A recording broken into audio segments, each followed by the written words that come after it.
Hey everyone, welcome back to The Movement Athlete. I'm Jesse, and today we're going to be talking about one of the most impressive gravity-defying skills, the full body planche. It's pretty much the skill that everybody is striving for that's training bodyweight exercises, but very few can perform this well because it takes an enormous amount of upper body and lock arm strength. You have to lean pretty far over your hands to balance in this position. So today in this video series, we're going to be talking about some prerequisites necessary to train the planche, some mobility drills, some injury prevention, some effective progressions towards training the planche, common errors that people make when training it.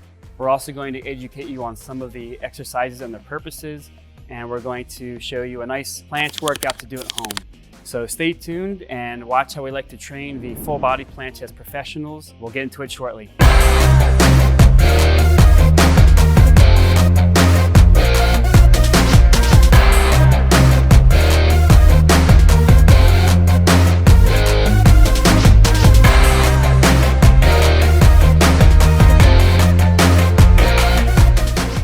Okay, so let's talk about some prerequisites that you'll need before training the planche. So it's important that you have some certain physical abilities before venturing into this. And the first one is going to be wrist hyperextension. You'll need a solid level, a pretty good level of wrist hyperextension to do this skill because you'll have to lean forward in front of your hands.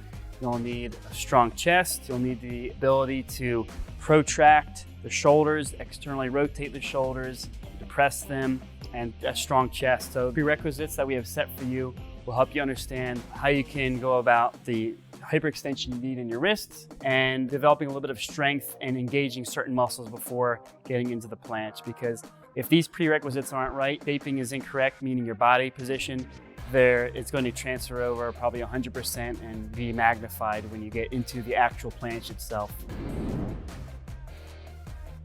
So the prerequisites are important because without going through them, you might end up wasting a lot of time and get frustrated and abandon this planche quite early on. So it's important to go through them so you learn which muscles to engage in so you can make gradual progressions. And again, without them, you'll be reducing your strength gain. So the ones we have set for you will lead in quite nicely into the progressions that we have.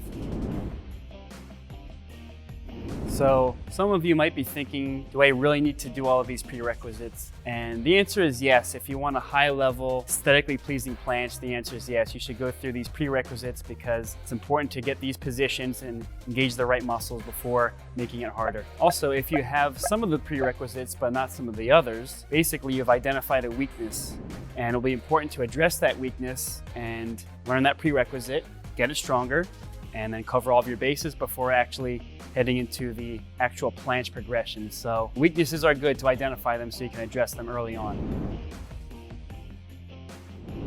So the first prerequisite necessary before training the planche is to have sufficient wrist hyperextension range. So in the planche, for example, the actual full planche, you'll need to lean pretty far over the hands. So in this, Jeremy is showing us far lean in front of his fingers, and starting for the tuck planche or straddle planche in a smaller position, you won't need as much lean, but this wrist hyperextension is the first prerequisite you want to be able to have here. You'll have to notice if you feel a stretch in the forearms, maybe that means they're tight, or do you feel impingement in the wrists? And that might mean that there's some contacting of some structures in your wrist, and you'll just need to address this through different techniques. Maybe it means you need to strengthen them. Maybe it means to gradually work your range that you're doing here. But again, the first prerequisite is to have good wrist hyperextension. And you can try this with your fingers forwards. You can try this also with your fingers out to the side, and you'll notice you'll have a little bit less impingement and pain in the wrists for most people. But again, this range, completely important to be able to have before starting your planche journey. So the second prerequisite that we have for you to have is the plank position with locked arms, shoulders protracted, depressed, and externally rotated. This position is important to have because if this plank position is not done correctly, the errors will magnify later on in the planche. So this prerequisite should be done properly and with all the right details. So let's take a look at it. Okay, so in this straight arm plank position, you can see that Jeremy is mimicking the hand position that he wants to have in the planche. His arms are locked, his shoulders are protracted, they're pushing down on the floor tall, they're depressed, and he's externally rotating the shoulders. So this will engage the correct muscles. It will also help guard against some impingement in the shoulders by using the anterior serratus in this protraction position. And then right down the line, you can see the hips and the legs, everything is all straight in a line here.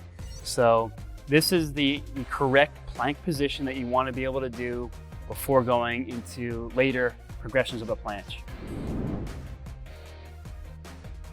So the third prerequisite that we have for you are planche leans in a straight arm plank position. So simply take that plank that we just did and you're leaning forwards and backwards.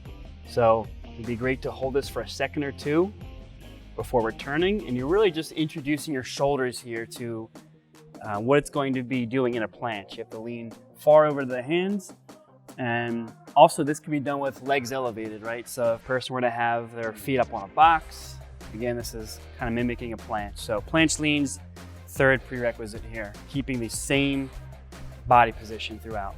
We're looking for 8 to 12 reps of the planche leans with 2-second hold each rep. The fourth prerequisite will be the pseudo planche push-ups on the floor. And we put this here because you need a strong chest and shoulders for this. So you're taking that same forward planche lean in a plank and doing push-ups in them. So again, the point is to have your shoulders far forward over the hands and you're doing push-ups in a full range, finishing with a lockout. So this will start to get the body accustomed to locking out and practicing the correct body position in the planche. And we're looking for 5 to 8 reps. This can start to be a very difficult exercise if you're leaning far forward. So shoot for 5 to 8 reps. All right, the fifth prerequisite and the last that we have for you is the wall planche, or it's also called the pseudo planche, that we'll be doing on the wall. So Jeremy enters in, places his feet on the wall, and you can see this mimics the planche position. That's why this is a great prereq to do. The deltoids, the trapezius muscles have to work hard to keep the feet on the wall. It's apparent how much effort you need, because if you don't push hard enough into the wall, they're going to slip off. So pseudo planche or the wall planche, and it really should look like how the planche is going to be done. You're just pushing your feet into the wall. And of course, your shoulders must be over the hands, or else you're not exposing your shoulders to the right stimulus. So to sum it all up, those were 5 prerequisites that we went over before training the planche. And they were touching areas around the wrist hyperextension necessary, the development and positions that you need to have in the plank, lean that you need to be doing, and just a couple of exercises that will lead into the progressions we have coming up shortly. I do want to note that some of these prerequisites can actually be more difficult than the progressions depending on how you do them, right? So if you lean a lot further forward in the pseudo planche type exercises, they can be very difficult and like I'm saying, harder than progressions that we have later.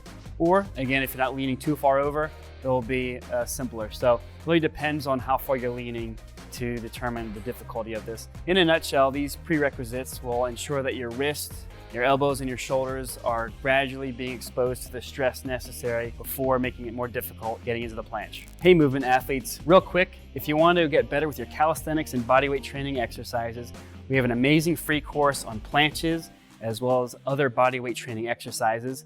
And this guide has the best tips, tricks, mistakes that you want to avoid, progressions and more. So make sure that you subscribe to our channel, like, comment, hit the bell for notifications, and make sure that you share with others. We want to make sure that we know what you want to see from us, engage with us, comment, hear about your updates, but enjoy the free course, and thank you guys.